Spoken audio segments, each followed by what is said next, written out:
Thoughts in a Glass podcast. I'm Latoya. And I'm Kendra. And this is a weekly podcast where we share our unfiltered thoughts on a variety of topics. So sit back, relax, grab your favorite drink, and join us on a conversation of real, raw, and really hilarious commentary. Period. Every week we do a drink of the night. So Kendra, what's our drink tonight? So this is going to continue our dry January, and this is called a Bailey's Mocktail. So it has 3/4 of your milk of your choice. Latoya has almond milk. I have regular milk. I did hers off camera. And you do 1 shot of espresso, 1 teaspoon of maple syrup, a couple drops, 2 drops of vanilla extract, half a teaspoon of cocoa, or 1 teaspoon of chocolate sauce. And for your topping, which we didn't have, we topped ours. We just glazed our glass with chocolate sauce.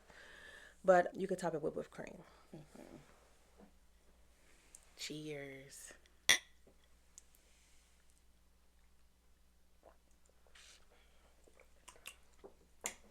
It's giving chocolate milk. It is giving chocolate milk. Fancy chocolate milk. But it would be good with some like chocolate liqueur. Or... Yeah. I think because you don't have that alcohol part, that little like alcohol flavor, it definitely changes the profile of the drink. Exactly. Absolutely. But it's cute. It's still good. If y'all make this drink, I would say maybe add a little bit more maple syrup and a little bit more chocolate syrup, because I feel like it could be sweeter. Or our espresso's not that strong. I don't know, but it could use a little something. It's probably more stronger espresso. Okay. So, how was your week? I am over sometimes being the person to call for somebody to call. Oh, I get that. I just want to be like, no. But then I don't want to disappoint people. But like, at what point do you... Because it's not, this is the thing. This is what I've realized. It's not like anything. It's just not enough time in the day. And a lot of times you just don't have the energy. I know. And I may have the energy. I just know that it's not enough time in the day. Because then I'm also thinking about like, okay, well, I still need to go home and cook. I still need to go do this. I still need to do that. And trying to be multiple places at one time. I keep saying this, and I'm not trying to jinx it or not trying to be in a relationship or anything like that. But when you have your own family stuff going on, the family that you were born into, I hate to say it, but they just come... They come on the back burner. Yeah, they do. And, I don't want to be like that, but I'm also like, I don't want him moving stuff on his own when I have more family that could be helping on the other end. Because I have to say, my mom does a lot for my grandmother. Her siblings, not so much. So I think I feel guilty in like, you ain't always been there, so you need to, now that you have time, you have to step, the kids are older, so you need to really step up and do what you need to do. But then I also be like, there's other people that can just step up too. Yeah. Where they don't have to, they work but they don't go in every day, or they don't, whatever. I had an experience like that too this past weekend, where my aunt's 50th birthday is on the 24th. So Sunday, is that Sunday or Monday? What day is it? It's on... It should be Sunday. Was it Saturday? Okay. So my aunt's birthday is on Friday, and she's, her best friend, one of her good girlfriends, and my mom, her sister, throwing her a birthday party. And so, as y'all know, one of my resolutions is I'm not getting emotionally attached to people's problems, right? So they're throwing her a birthday party. They're trying to get everything together. And my mom calls me, and some of the things that they've been trying to get together falling through the cracks. And I think my mom was just trying to find other ways to get things done. And so, it was a simple request. She asked me if I could get the birthday cake. And when she asked me at first, I was like, oh, fuck, I don't want to be responsible for that. Like, now I got to get there on time because I got the cake. And you know what I mean? And I was just going to do it because I'm like, well, that's my aunt. We're really close. It's her 50th. I'll just do it. But then I had to pull myself back and say, hey, you're not the party planner. You're not responsible for getting everything in order. And it sucks that things aren't working out as they should. But if my initial reaction was, I don't want to be responsible for that, I have to honor myself and just say, I don't want to be responsible for that. I wanted to come dressed up and get there when I get there. I didn't really want that to be on me. Because now, if I decide I don't like my hair, you put a task on me that I really wasn't a part of my routine. So even if I said, well, okay, let me drop the cake off early so that I could be done with that and I can go home and get myself together. Even that, taking time out of my day to go get the cake, to drop it off early, to come back home, to now start getting dressed 2 hours later than I wanted to. I don't want to do that. I don't want to do that. I haven't thought about, I have to check in with her to see where she is with that. Maybe she got somebody else to do it. Maybe she didn't. But I hadn't thought about any other ways that I could be helpful to her. You know, outside of that, maybe I might just be like, here's some money towards it. But why? And the thing is, this is... And I don't even know if it was a money thing. I think it may have just been somebody said they was going to be responsible for the cake. Now that person is not able to do it, and I'm just trying to figure out who else can. None of it's my problem. Like, I'm not on the party planning committee. And so I'm just saying, like, I get where you're coming from. And I had to, you know, kind of have that talk with myself this past weekend of like, as much as you want to kind of be like, no, well, that's my aunt and I really want, you know what I'm saying? This is what you do. You get emotionally involved in stuff. You feeling bad about something that ain't got nothing to do with you. It's not your birthday. You was not a part of the planning committee. Why are you feeling bad? If that situation, that whatever my mom and my aunt's friend had planned, if that situation fell through, that is not on me. So I set my boundary and I just texted her and said, I don't want to be responsible for that. And she just said, okay. Like, it wasn't a big to do, but for me, my internal process was like, there's a lot going on. Yeah. But so I get it. And other than that, Jayla did well at the showcase. Oh, good. So I think she'll really be doing some things next year doing track. I mean, of course, they still have more meets and stuff like that, but I think that she thoroughly enjoys it. And listen, when I tell you I need to be out there with her, because she is a small frame. Her legs and her butt have gotten, you know, because she's doing all these exercises. You better get it together. You better get it together. Devon told her the other day, he was like, all right, because she'll be 16 in March. He was like, that's it, though. You can't grow up any more past that. She was like, I mean, I don't think that's how it works, but I'll try. So, he want to keep him little. Like, listen, hey. Janae he got Jonathan and Joshua. Janae done threw him for a loop-de-loop. He like, not my baby. Child. He got 2 more babies. It's different for girls. It is. Yeah. It is. But hey, it is what it is. And he don't even have his sister has 2 boys too, so he don't have no more girls. And we talked about it, but I'm just like, I've just been enjoying, like, now that Joshua's older and like there's no stress, like daycare, like next year, so this year he'll be 3. This is the last year that he needs to be in daycare. Well, in a year and a half, he can go to pre-K. And it's like, do I want to start all over? Girl, please. You already started over. But it's still starting over. Like, Jonathan was how old? 6. Yeah, and you was like, let me hit the reset button. At this point... But I know. Joshua's still a baby, so I mean, if you had another baby now... I don't know. Maybe have a little girl. That'd be cute. But then the thing about it is you can't control whether it's going to be a girl or a boy. Right. So y'all do that and then there'll be another boy. And then I'd be like, well, you on your own, JoJo. You on your own, Joe Jeezy. Because I can't do it. Yeah. Yeah, so that was the week. I'm trying to think. Oh, you know what else I did? I saw the new movie, The Fire Inside. I mean, it's not new, it's old, but I saw it finally.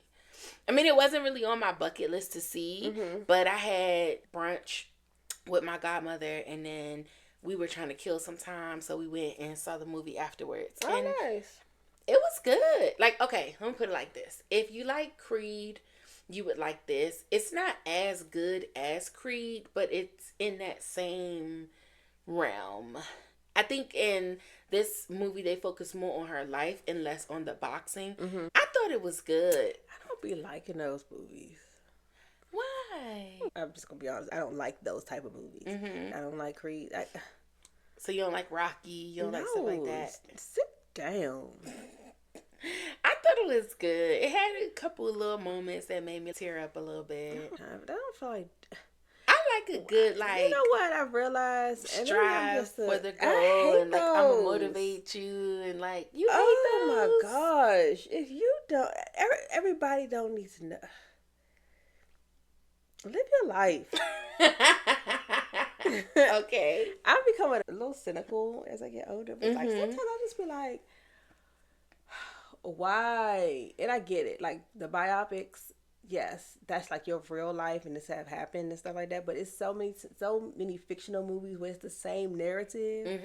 It's kind of like, okay, we get it. Struggle, made it. What do you want from me? I want you to like it. Struggle, we done made it. So, yeah, so that was my week. So, last week, the 15th was Martin Luther King's birthday. Yes. And we observed it on Monday. Yes, was the holiday. You know what? I ain't watched not near piece of news, no nothing, because that's the same as the inauguration. And I don't have time for that bullshit. I totally agree. I slumbered and minded my black business. Period. No, I totally get that. They should have moved the damn inauguration. Why? Why you going to do it on their birthday? I mean, it's always like that. I don't care. Oh. This time, definitely move it. Well. Put it on Tuesday. I totally agree with you. My series that I've been into, Fourth Wing, the third book of the series came out on... That's crazy. Yeah. It was crazy. When Child, I was watching the episode when he was like, girl, yeah, I be in the comments. In the chat. Every time I hear about this damn fourth wing. Yeah. What you got to say about the fourth wing? It's good. If you don't know. If you know, you know. If you don't know, I don't know what I can say. But the release of the book came out Tuesday. So I was kind of looking forward to that. Wasn't really paying attention to anything political because, like, I've tapped out and really checked out from that. I'm really taking that stance of I'm gonna sit back and let y'all do that. Yeah, I got it. Y'all have it. And don't be mad about God for America. Like, he done spoke the truth. I can't bring down inflation, but I'll focus on changing the Gulf of Mexico to the Gulf of America. Y'all chose up. Okay? Yeah. Which is, I feel like I said that in a previous episode. Like, he's saying he's going to do all of this and he's not going to be able to do shit. He can't do nothing. You know but what? He people really feed can't into do that nothing. and you know people buy into it and they think he's going to do this. Let me explain something to y'all. Let me explain something to you people. People that have not struggled don't know how to get out of struggle. Yeah, oh, absolutely. Right? So, like, when you talk to somebody who's actually struggled and they be like, how did you make it? Because you have to make very difficult decisions. And sometimes we eating in the house all week when we really want Chick-fil-A. But we going to make it work and we going to get these naked nuggets and buy Chick-fil-A sauce and put it in that Chick-fil-A container to make it feel like. When you have somebody that has someone where they can go and be like, hey, can you give me? The mindset is different. If you have a backup plan of somebody being able to give you something, you will run your resources out because you already know that you can turn to somebody. Yep. The way that presidents think that have struggled, they don't want to turn to the American people's dollars to get shit done. They want to, hey, we're going to have to tighten our purse and chill for a minute. Yeah, it's not going to be the most comfortable thing. But on the outside of it, once you turn things around, it'll blossom. Y'all, everybody wants these quick fixes instead of being... How many times have you been like, shit, we in between jobs. We don't have this. We don't have that. You don't call your parents and be like, hey, can you bail me out of this so I have an opportunity to breathe? Right. You be like, okay, you sit down. You make a plan with people that have, so that's why you have financial advisors, or you'll talk to someone who's made it out, or you've done this, that, and the fourth. He don't do none of this because he don't understand the logic behind how to get out of a bad situation when you don't have any resources. Yep. But y'all got him. Yeah. Yeah. I totally agree. All right, so since we're not paying attention to that, well, okay, let's give Martin Luther King his just desserts. His just desserts, yeah, because at the end of the day, he did do a lot for this country, and the appreciation is appreciated. We wouldn't be able to do now or take advantage of now if it had not been for him. So, with that being said, and we just talked about how like we kind of just take that day to rest and things like that, but like, do you think we could be doing more to recognize the meaning of the holiday? You know what? I think as I get older, I'm getting more and more cynical, and I feel like MLK Day is I'm sorry for white people. And it's not necessarily like, oh, this is a day to recognize this great man. I think the government knew that they fucked up and how they did.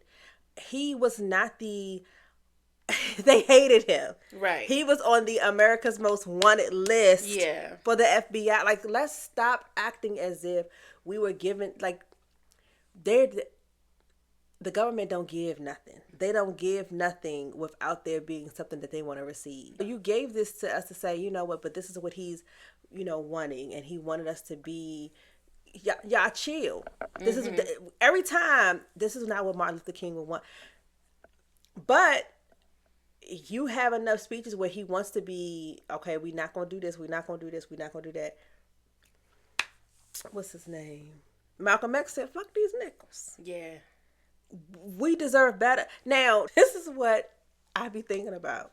Martin Luther King did his big one.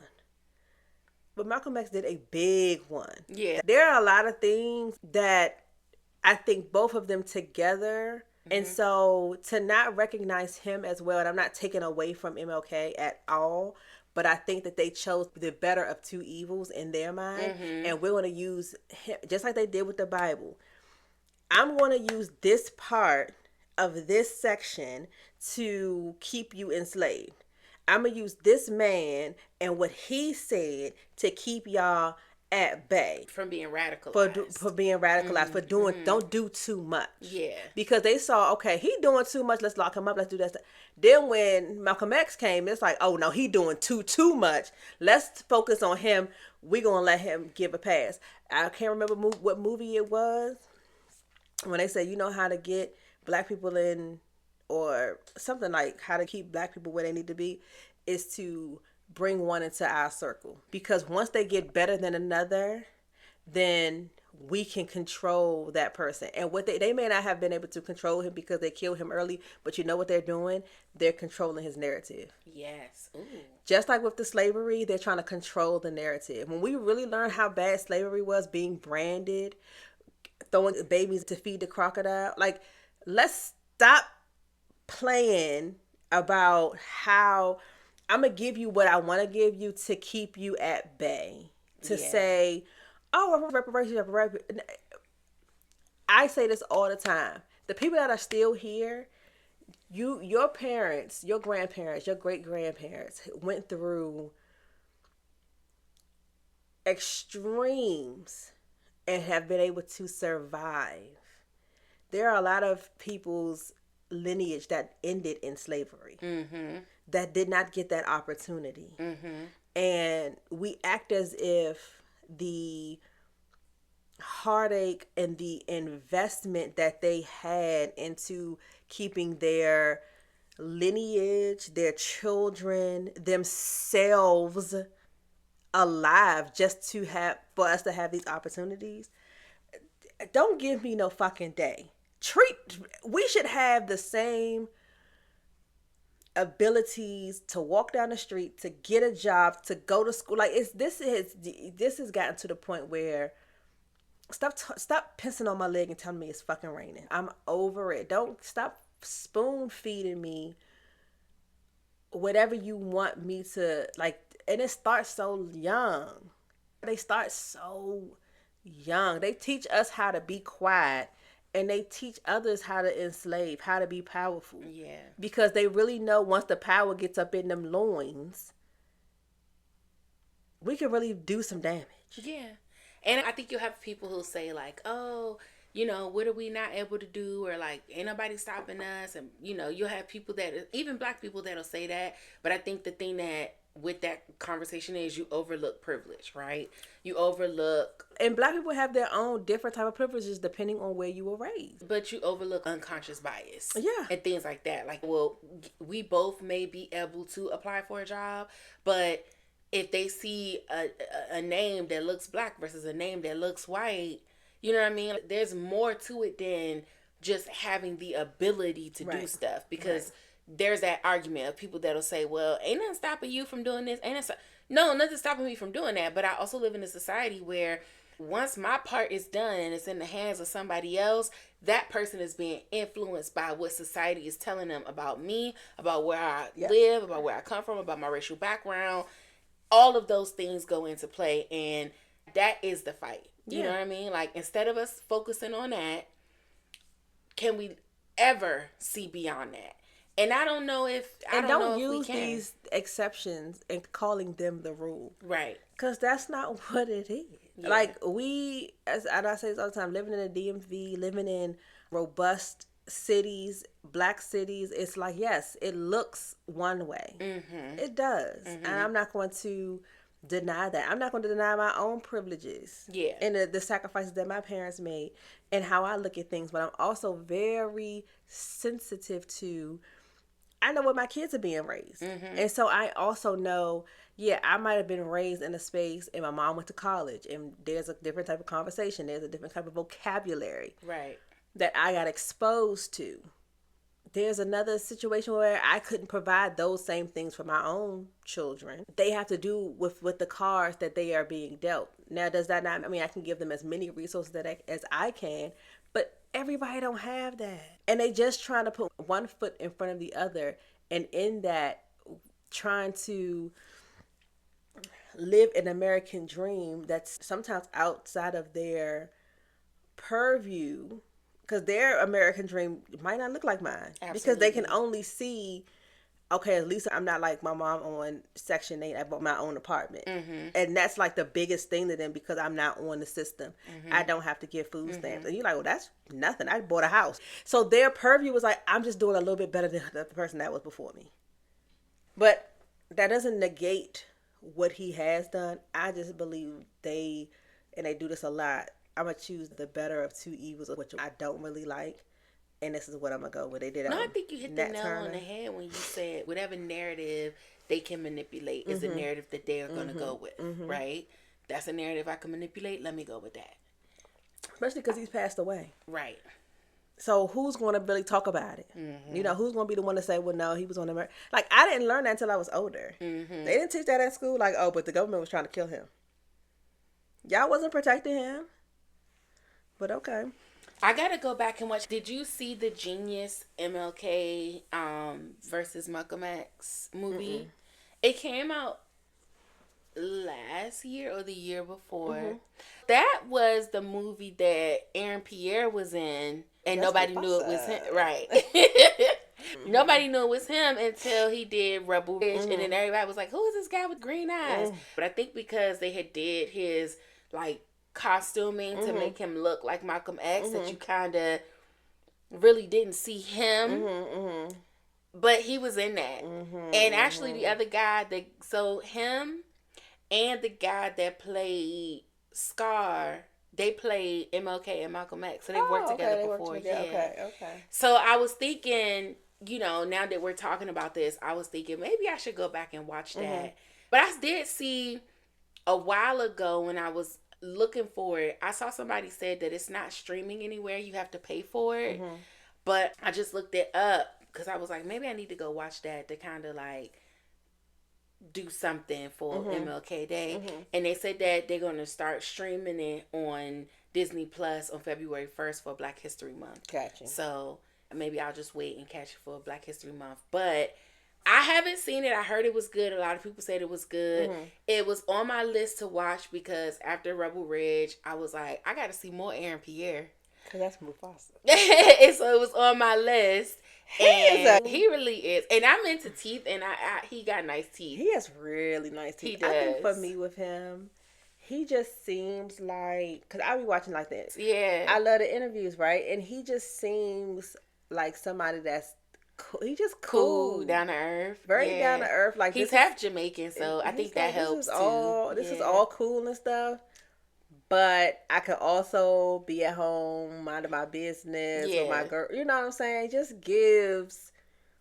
Somebody said when he did his, when he did the little Jennifer Hudson little spirit walk thing, somebody said you could tell he know how to. Hello? he wide no hips, but I said that's Mufasa. Hey. Somebody else said on TikTok, they was like, sometimes they be off beat. One person be clapping wrong. They said everybody rehearsed that day. Everybody rehearsed. They said you ain't listen. You put your hand up. I'm already there for a high five, low five. What you want? I love the one that was like it was the guys, and it was like when you trying to do something special for your girl, are you here in the background? Or the other one that said. And the thing is. It definitely helps the character that he plays. Everybody loves. Yeah. Because Mufasa, he was that guy. He was, yeah. And he was a good daddy and stuff. And he all king of the pride lands and colonel. You funny. Another meme had said, it was this guy dancing, and he was like, when you trying to convince your wife that she got Aaron Pierre at home. You ain't Mufasa. Gosh. So, yeah, we got to get that. All right, so, anyway, hopping off of that, I also, so have you seen, do you have Apple Plus? No. You got to watch Severance. What's it about? It's so good.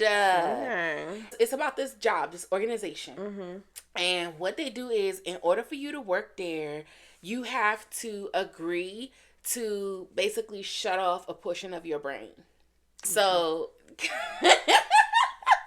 hell no. Really? You out already? I'm out. It's so good. So what happens is you take a pill or something, but it causes you to, when you go to the job, you don't know anything about your life outside the job. You still have your same name and you still have your same personality, but you don't know about your kids. You don't know about anything. Like, you are basically like a robot. You're there to do a job, but you still have personality, but you don't have the distractions of your home life. Every day they're very strict. You go through the elevator, and once you go through the elevator, that activates the brain swap thing, the chip. You get into your office, you type in, you doing your job or whatever, and this is big. Stay focused. Yeah. So you doing that, and then at the end of the day, you get on the elevator. By the time you leave out of there, you're back to who you are. You don't remember anything from work. And so a lot of people joined the program because they had like traumatic things that happened in their home life, and they kind of just wanted to get away from it, or they were very stressed out in their jobs, and they wanted a job where they could still make money, still provide for their families, but be unplugged, completely unplugged, right? And so they sign up, and then they put you through a test to see if you're compatible with it, to see if like your brain could even handle it, or if you're the kind of person, because some people are naturally inquisitive. So if that's you, your brain will fight against it. They want people that are like zombies that are not gonna fight against the system, and then so it's been working. Nobody's been having any issues with it. But the thing is, because you don't know what happens when you're at work, and the work doesn't know what happens when you're at home, your coworker could be your next door neighbor and you would not know. Or like anything, you know what I mean? Your coworker could be your husband and you wouldn't know. And at work, y'all might not like each other. Like at work, it could be, oh, I hate this person. They're always breathing down my neck. Da, da, da. But then when you get home, it's like, I miss you. How was work today? Like, it's so crazy and it's good. It's so good. So anyway, it came out, I want to say, in 2020, I think, or something like that. But they just came out with a season 2. And when I tell you it's binge worthy, you gotta watch. If y'all watch Well, Severance, we got 2 snow days coming up, so. Yes, if y'all watch Severance, drop down in the comments because it's so good. It's so good. I literally, I'll watch it again. And I rarely watch shows again, but it's trying to get Judah into it too, so we could watch it together. But so yeah, that's something you can also do if you're trying to mind your business, mind Black people business. You can watch Severance. What else is going on? That's it. That's my life. Wrapped up into a wrapped up chill. So I know you haven't seen Severance, but like, you know, it's a separation of like work and home life. Mm-hmm. And I feel like to a certain extent, we kind of do that. Mm-hmm, you know what I mean? Like, yeah, you got your work life and you got stuff going on at your work life, but 9 times out of 10, and you could talk about it, but if people in your private life don't work with you, they don't know what's going on. How do you feel about code switching? Like, I'm a code switch all day long. Really? Child, what's the code? And which one I need to switch to? My kids crack me up. The thing is, I used to do this with my mother. We would be in the midst of a conversation, and somebody called her phone, hello? And I was like, who is that in your throat? Because that ain't the woman I was just talking to. And so if I don't have caller ID, and so I answer like, oh, good afternoon. And so the kids be like, you still at work? And I be like, what do you want? Everything, what do you need? Get off the boat. But like, I guess my question is, why the switch up? Like, why not be chipper and professional all the time? Because sometimes the conversation don't call for that. Right. Conversation calls for, and the thing is, I code switch for people in whom I do not correspond with regularly. Yeah, okay. Now at work, I'm going to give you a good key, mm-hmm. right? Mm-hmm. And we have a time. I also can back up who I am, like back up the work with. Yeah, I can chit chat with you. I can, low bar, high bar, whatever bar you want to be on. Yeah. But no matter where it's at, I'm going to do this job and I know how to do what I'm supposed to do. And I think sometimes people that aren't in a professional atmosphere regularly don't understand, like, you have to sometimes get until you make it. It's like, okay, I don't really know what I'm talking about, but if I sound like this person, I can kind of get away with it until I know what I'm talking about. So like now, when you know what you talk about, you could kind of be more yourself because of the actual question, you have the answer. Yeah. I can't, like, how many times have y'all gone to McDonald's or Wendy's and that person behind the behind the mic got an attitude, and the first thing we all say is, I ain't tell you to apply here. You could apply somewhere else. What you got an attitude with me for? Right. So if you're in a professional job and they done pissed you off, there's a nice way to say stuff because there's a level of professionalism. When I'm talking to my kids, I'm talking to my homegirls, there's a level of realness that don't require the professionalism. And so it's not necessarily code switching. It's just knowing the atmosphere in which you are in. Like, I'm not going to go to a 5-star dining experience and like, oh, well, you know what? Y'all don't even have no hot sauce. Knowing your experience, right? So like, if you're at Ruth Chris, there's a level of decorum that's required, right? Absolutely. These ain't paper napkins, baby. These got to be washed. Yeah. There's a level of, as my daughter says, where's your decorum? If I'm going to McDonald's and you coming at me a little, I'm always pleasant. But if you got an attitude, I got to meet you where you at sometimes because why are you playing with me? It's just that I can meet you where I'm going to meet you where you at. But if I don't talk to you on a regular basis, I'm going to give you professional because number one, you don't know who I am. Mm-hmm. I don't know who you are. I don't know what provisions you may be able to put me in moving forward. And I don't got time for that. I do agree for the most part, but I just think, to me, sometimes I don't think everything has to be a code switch. Like, I think if you are, like you say, you're always pleasant. So I feel like if you are borderline professional most of the time, then it's not a code switch. You know what I mean? Yeah, but the thing is, I think the switching becomes, and I think that it's instead of calling it code switching, it's really growing up, Yeah. right? Because when you 19, 20, more often you talk with a different type of personality. Yeah, yeah.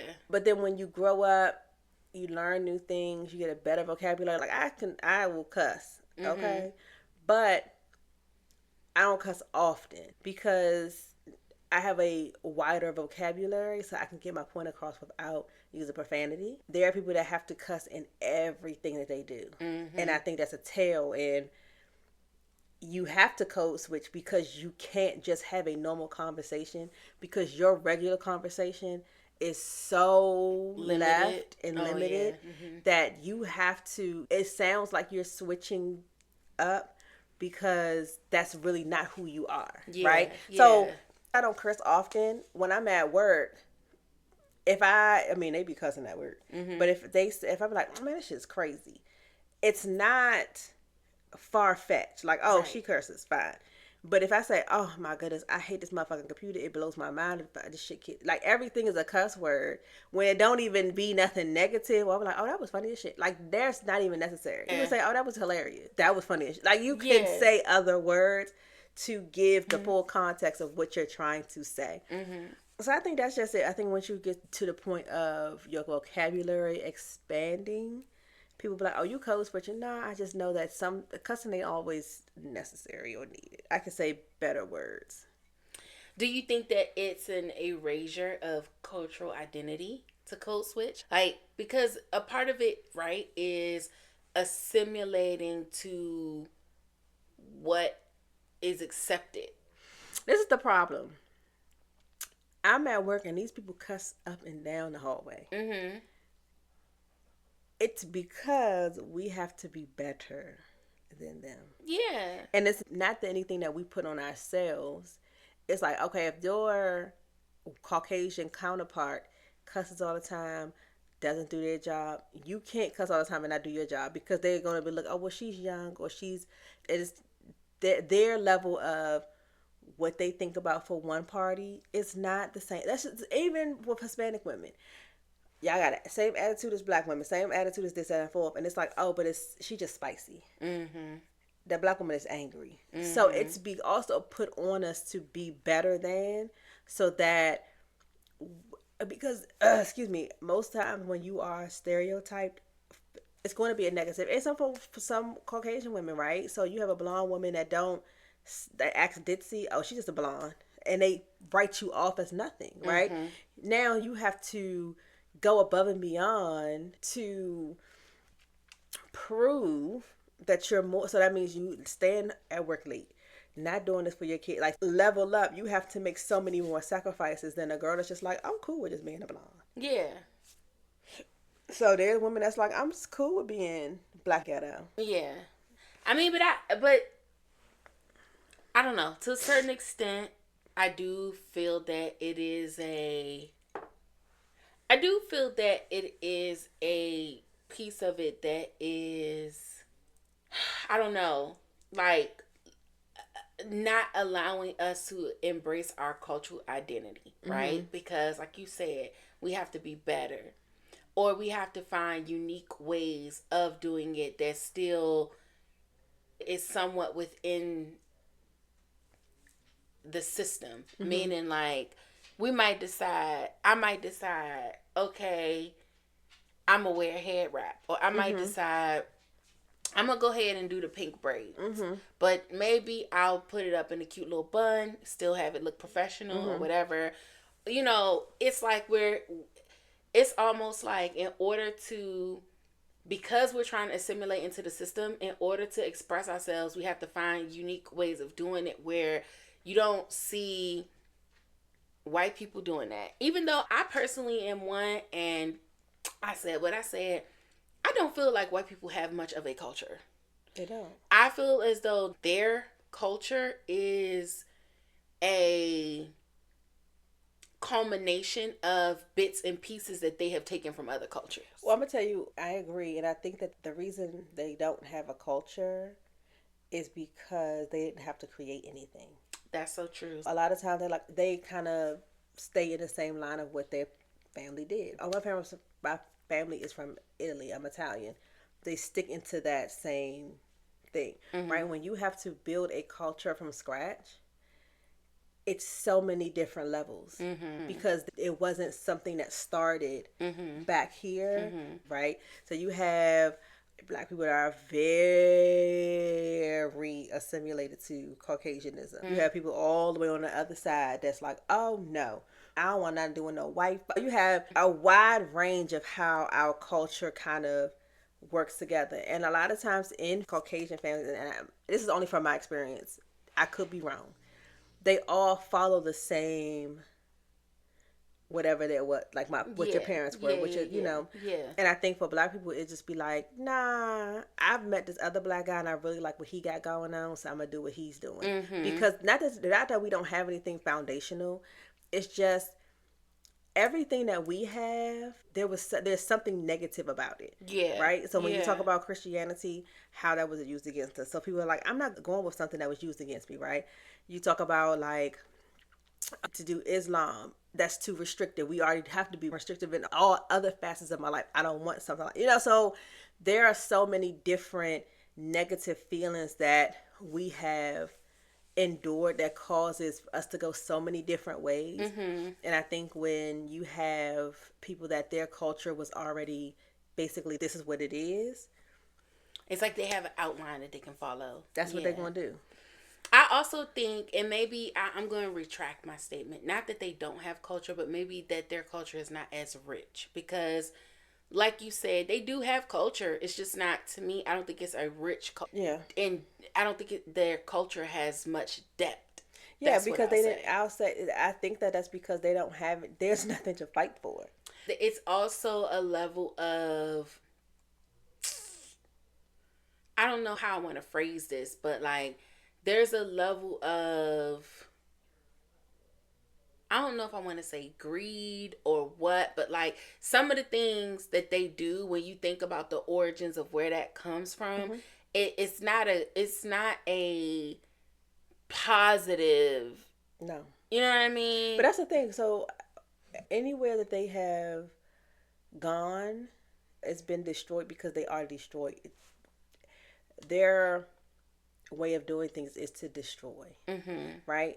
When you look conquer, right. So, and they're in conquering, it destroys something. It destroys the uniqueness. It destroys the beauty of it, right? Because they don't see the beauty in things that aren't what we describe as beautiful, right? So you talk about Europe back during the famines, all of those things. Nothing, it was disease, it was this because they didn't walk. Everything that they learned from other people. And so when you don't have it, you can teach. So this is what I'll say. I don't think that they took anything to learn and then to it and was like, okay, now we're done with that. Yeah, but even like little things like the tradition, which, and I'm not fact checking this, so if you know the details on it, then that's fine. But like the tradition of like getting to a new place and like planting your flag, right?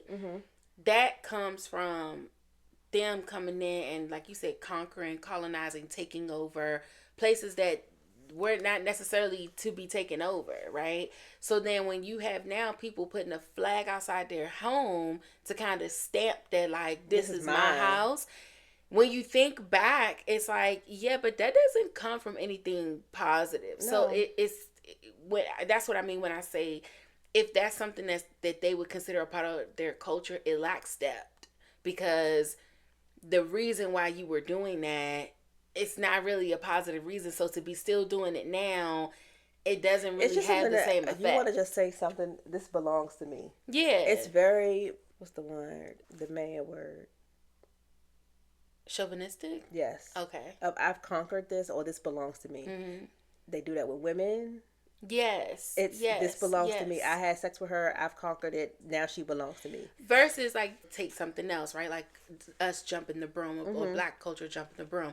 Slaves jumped the broom to signify their union, their marriage, because we were not allowed to get married. Right. It's an homage to the history of what we had to do, yes. Because you know what I'm saying. So that is much richer.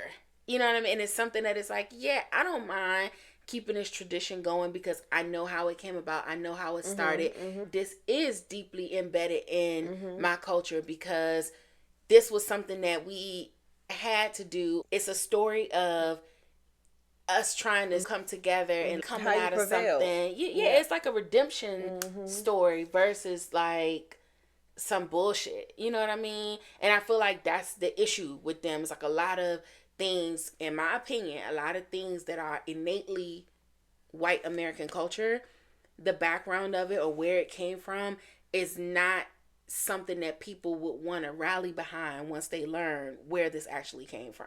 Yeah. Because it comes from a place of, we didn't have, and to show how much you wanted this person. You did what you needed to do to get to give them, I'm going to give you this. And I don't think people look at it as, it's a trade. And it's like, no, I don't have a lot, but I'm willing to give all for this person. Right. And that's what it comes from. But yeah. So, I mean, I guess that's a part of it as far as like the code switching is concerned. I guess it's one of those things where we do what we got to do to get a leg up in this society. We play the game that we have to play to get the things we need. All a game. But it is something to think about. Like, do we want to keep doing that? Like, do we want to keep playing this game? The thing. We all have choices, right? And we don't have to play this game. The problem with not playing the game is being uncomfortable. That's true. And so sometimes it's like being in a cafeteria and saying, I'm not going to play this. Oh, you sit here, you sit there. So now you have to be uncomfortable. You sit in the bathroom. Oh, sit by yourself. Yeah. Or you in there with the teachers, and now you don't have no friends. So it's like, okay, let me be a part of this so I can have friends, so I can have a nightlife, a life outside of work. I also feel like the younger generation will see them push against this, because I feel like it'd be a lot of times it's the younger people that are coming up in the workforce that they aren't code switching. You know what I mean? Like they are. We may not like it. Like, I don't like it when I see it. I'm like, now y'all know y'all need to. Now, how you gonna answer the phone like that? But in a way, that's their silent resistance, right? Like, they're choosing not to code switch. And after a while, they will be the managers. And if, you know what I'm saying? And the thing is, the unfortunate part of that, you have people that are... people that are and people that aren't invested in their children, right? So my kids, I don't go for that. Like, y'all in the workforce, like, for example, Janae and I will be having a conversation and we're walking and she loud. And I'm like, don't say that. It's not necessary. Everything that comes to your mind don't need to come out your mouth. And that's just having decorum in the space in which you are in, right? And so having to have these conversations, she's like, well, I get it, Mom. I'm just talking to you. I said, but you don't know who else is around you. And that can open the door or close it. So have your feelings, but also know you don't know who holds the keys to your moving forward. Yeah. But that's a part of also growing up. And it's like, I have people in my office and, she don't know how to do shit without someone having to literally tell her to do it. If your job is to make sure these people have the things that they need, why does every time a new person come in, somebody has to say, well, did you do this? Or did you do this? Or it's like, oh, I was waiting for you to come in because I didn't know how to do it. Instead of taking the initiative to try to figure it out. The generation that we are they want everything to be handed to them. And I can't. Yeah. So I mean, sometimes that code right there need to be switched. You want that. Immediately. No, I get that. I think that I don't think that it will change with us, is what I'm saying. Like, I feel like it's embedded in us. Yeah, it's embedded in us. But I do think that, like, our kids and their kids, they are living in a different... But you know what happens? And this... Everything that's happening now has happened before, right? So before there were rules, there were people that were pushing against it and doing whatever they wanted to do. And then shit didn't get done. And so somebody had to, this is what the code of conduct needs to be. Yeah. And then years and years and years later, our generational children are going to be just like how we are. Yeah. And we having that same conversation like, well, my parents made sure we had this and this and the fourth, but the next generation, they don't want to do any of that. Somebody saw the chaos. Yeah. And the chaos wasn't working. So somebody had to say, this ain't it. Let's do something different. And they're different now doesn't make sense to us because it put other people in a different situation. Because it's all about who's the person that says this needs to change. If it was a black person, things would be different. If it was a Middle Eastern person, if it was a Asian person, like things, depending on who it was, their values, our lives would be different. Yeah, I agree. So we'll see. We'll see in my reincarnated life what's going on. Was that another great episode? It was another great episode, y'all. I hope you guys enjoyed us. I hope you've been enjoying the party. And yeah. Well, make sure you like, subscribe, hit the notification button, tell a friend, get in the comments. What did y'all do for your MLK Day? Did y'all watch the Unog? Girl, why Jasmine Crockett? She cracks me. I love her. Somebody was like, oh, yeah, President Musk. And then she said, and First Lady Trump. I died. She don't care. Now she ain't assimilating the shit. You hear me? She said, you breach bomb, bad body. Not on the floor. Not in the conversation. And then, like, the thing about that's so ingenious is if anybody is like, oh, she's insulting the president, she could be like, I was referring to Melania Trump. She's the first lady. What you gonna say? Yeah. Now, if you think it's him, then that's your business. That says more about you than it does about me. Yeah. Even though we all know what she meant. But he acting like a girl. Anyway, we gonna drink to that. See ya next time.